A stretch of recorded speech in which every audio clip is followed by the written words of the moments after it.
Como é possível que milhões de pessoas sejam exploradas e mesmo assim defendam a entidade que as escraviza? Será que estamos num transe em massa? Este é o Visão Libertária, sua fonte de informações descentralizadas e distribuídas. Esse artigo foi escrito por historiador libertário, revisado e narrado por Coreia com K. Muitos não percebem que são escravos de um sistema de exploração.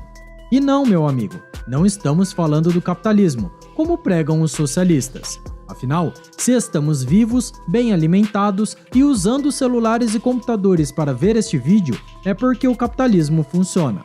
O problema real e a fonte da miséria humana numa sociedade tecnológica e industrializada tem origem no Estado. Mas de alguma forma sua propaganda e seu modus operandi têm sido muito eficiente em mascarar sua natureza exploratória, conseguindo se adaptar à sociedade com o passar do tempo. E com a expansão da social-democracia e criação de novas políticas públicas, essa foi a forma de os estados modernos criarem a ilusão de que são benéficos e necessários. Acontece que todos os problemas que alega resolver ou diz ser necessário têm origem na sua própria ação. Um exemplo é que o governo destrói todo o poder de compra da moeda, impedindo o acúmulo de poupança e posterior aumento da qualidade de vida das pessoas. Depois, fornece auxílios em dinheiro, custeado pelos cidadãos, como se isso fosse a grande solução da pobreza. Mas o objetivo aqui não é fazer análises econômicas, mas entender se a passividade e a aceitação da maioria da população em relação ao governo tem a ver ou não com algum transtorno psicológico. Temos um candidato para explicar de que mal sofrem os defensores do Estado: a Síndrome de Estocolmo. Essa é uma condição na qual as vítimas desenvolvem um vínculo emocional com seus sequestradores, inicialmente como um mecanismo de defesa, devido ao medo de retaliação ou violência. Assim, a vítima perde a conexão com a realidade e alguns gestos gentis feitos pelos usurpadores fortalecem o vínculo emocional. Assim, qualquer tentativa de sua libertação será interpretada como uma ameaça devido ao elo emotivo criado. Essa relação se aplica perfeitamente entre o pagador de imposto e a entidade estatal. Hoje em dia é muito aceitável as vítimas do governo defenderem políticas de redistribuição de renda feita com seu próprio dinheiro.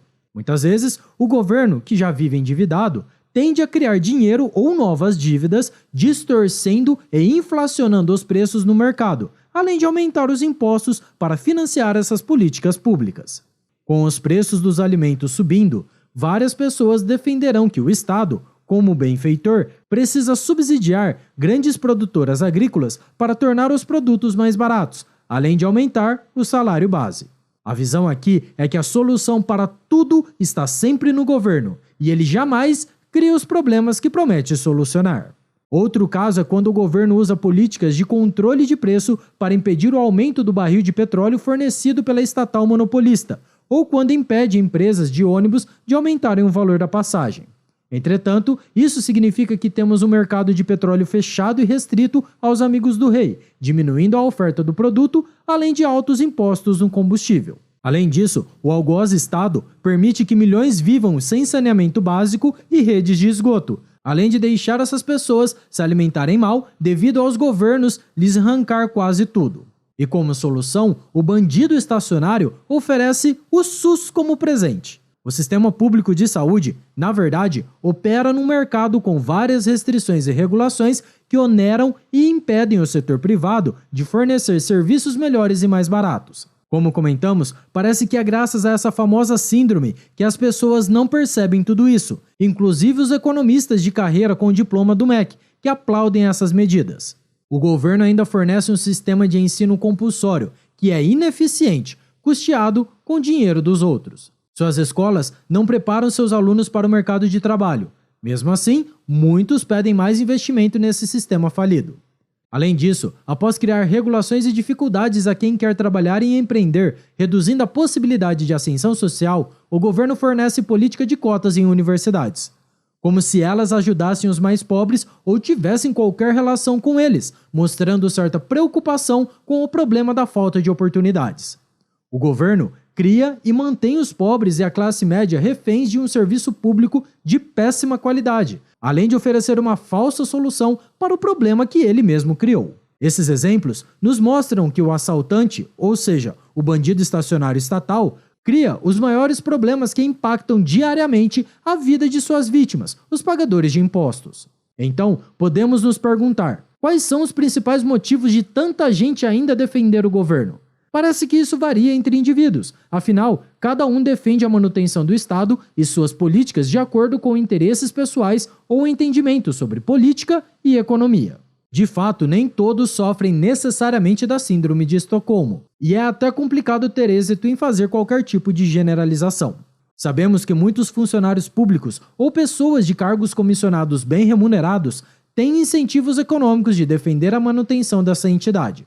É claro que um funça bem pago, que ganha dezenas de milhares de reais trabalhando na prefeitura da cidade, vai defender a existência e importância dessa instituição, mesmo que ele saiba que o setor privado, num ambiente com concorrência, forneceria serviços melhores. Além disso, os acadêmicos que vivem defendendo mais gastos públicos e a expansão de políticas públicas apenas querem poder. São os bajuladores dos bandidos, recompensados com oportunidades de ascensão na máquina pública, à medida que se aliam ao governo. Para Ludwig von Mises, os intelectuais bem formados da área de ciências humanas não entendem todas as implicações econômicas e políticas das ideias que defendem. Eles também sofrem da arrogância do próprio ego. Afinal, por lerem muitos livros, terem diplomas e nome, acreditam que já sabem tudo ou têm pouco a aprender. Mas, acima de tudo, o governo é a sua grande fonte de financiamento e prestígio. Mesmo que vários intelectuais de esquerda digam que se preocupam com os problemas da miséria e da violência que atingem milhões de famílias, eles têm interesses próprios que claramente confessam. Mises comenta em A Mentalidade Anticapitalista que os intelectuais têm uma visão romantizada e utópica do governo, como se esta instituição monopolista e ineficiente tivesse capacidades e incentivos reais de resolver problemas sociais complexos. Não podemos deixar de mencionar o trabalho que o psiquiatra americano Lyle Rossiter fez em seu famoso livro A Mente Esquerdista, As Causas Psicológicas da Loucura Política. Segundo o doutor, os integrantes da esquerda são fortemente motivados por fatores psicológicos, em vez de princípios racionais e morais. As pessoas que defendem as pautas e políticas progressistas, em sua visão, têm uma percepção de mundo distorcida e infantilizada, sempre exigindo mais segurança e dependência do Estado. Rossiter revela que muitos indivíduos que se identificam com essas narrativas sofreram traumas emocionais na infância. Isso os faz perder o senso de autorresponsabilidade e independência, pedindo por proteção do governo. Sabemos, no entanto, que o Estado nunca teve a função de proteger ou melhorar a vida de ninguém, e que esse avanço das políticas socialistas só restringe nossa liberdade, além de nos tornar miseráveis. Mas então por que, mesmo com todo o fracasso das políticas socialistas e todo tipo de planejamento governamental, a esquerda ainda atrai tantos adeptos? Talvez porque o Estado social-democrata tenha se adaptado para evitar os erros escancarados do planejamento central, como o soviético ou o maoísta, e tenha criado uma ilusão da caridade pública. Além disso, é fácil para muitos jovens que vivem às custas dos pais e se beneficiam de alguns serviços públicos verem benefícios nesses serviços, já que não pagam diretamente por ele. Por isso, o progressismo cativa muitos adolescentes que, além de não terem conhecimento econômico, acabam perdendo conexão com a realidade ao ficarem anos em cursos universitários. O psicanalista Erich Fromm escreveu que o que influencia a identidade política de uma pessoa seria sua relação com a autoridade e a capacidade de pensar de maneira crítica e independente. Mas o que observamos, no entanto, é o medo da rejeição do grande coletivo, para se sentirem aceitos, acolhidos e como integrantes de algo maior. Pensar de forma crítica e independente nas faculdades de ciências humanas dominados por professores marxistas só é permitido dentro de certos limites que confirmam as ideias de esquerda. Por isso tudo, esses jovens tendem a se curvar e aceitar mais facilmente as ideologias pregadas por meios universitários. Além disso, essa necessidade de aceitação e de se sentirem moralmente superiores os fazem reproduzir as táticas de silenciamento implementadas pela esquerda, como o cancelamento e o politicamente correto. Robert Higgs, um economista e historiador da economia americana, fez reflexões sobre a submissão das pessoas ao Estado. Para ele, devido às pessoas nunca terem conhecido outro arranjo diferente daquele em que estão inseridas, acabam tendo dificuldades de perceber as anomalias à sua volta. Elas chegam a ser incapazes de relacionar causa e consequência dos problemas que o Estado cria. Infelizmente, essas pessoas acabam se tornando zumbis, perdendo a capacidade de raciocínio independente e reflexão, e são facilmente manipuladas pelo sistema e seu aparato de propaganda. E não é de se espantar, como podemos ver muitas pessoas que são assim. Engolem todas as narrativas do governo e da grande mídia, sem ao menos questionar o que estão consumindo de conteúdo. Quando surgem evidências que mostram os erros das ações adotadas pelos políticos, tentam negar a realidade. Por outro lado, é muito comum que a maioria enxergue o Estado como um fato consumado, limitando suas alternativas. Se conformam com o que está aí e, mesmo desejando um mundo melhor, encaram como utopia qualquer modelo superior de sociedade, já que tudo sempre foi ruim.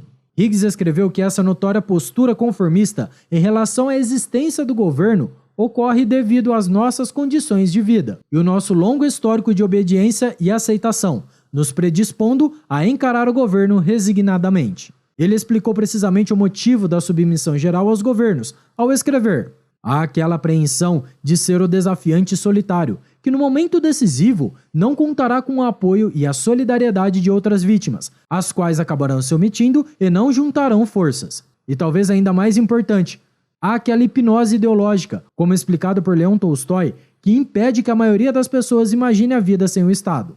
Ou seja, incapaz de entender que o Estado reivindicar imunidade aos mesmos códigos morais que vinculam todos os seres humanos é uma impostura absurda. De toda forma, além de sofrerem de distúrbios psicológicos ou da própria síndrome de Estocolmo, seria simplista demais dizer que o problema da submissão milenar da humanidade para com os governos se resume a isso. Afinal, como já falamos em outros vídeos aqui do canal, o Estado investe num forte aparato de propaganda e beneficia aqueles que se aliam a ele. Isso quando não persegue e prende os dissidentes e censura empresas de mídia, como ocorre frequentemente em ditaduras mais escancaradas. Mas não é de hoje que governos criam narrativas de ameaças, muitas vezes falsas, para tornar as pessoas mais assustadas e ansiosas, tornando-as suscetíveis à manipulação em massa.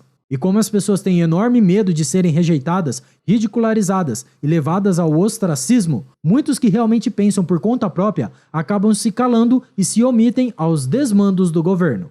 Se quiser saber mais sobre as técnicas de manipulação midiática e sua influência na psique humana e como isso aumenta o poder do Estado, recomendamos os vídeos A Engenharia da Opinião Pública e They Live e a Manipulação Midiática, disponíveis aqui no canal. Por fim, é interessante refletir sobre o seguinte trecho. Assim como Tolstói, vários escritores e pensadores reconhecem que as classes dominantes se esforçam incansavelmente para incutir em suas vítimas uma ideologia que santifique o Estado e suas ações criminosas.